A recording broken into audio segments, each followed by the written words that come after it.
suppose you better get stuck in. So the chips,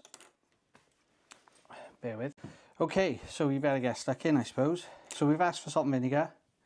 So these chips, they look really well done, really.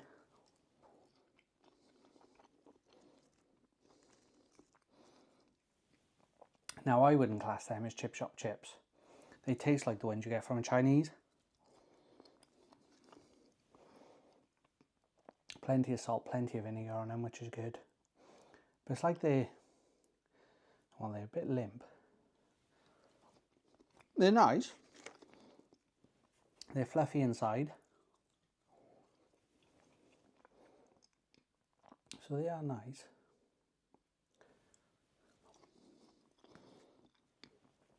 Get some black bits in them.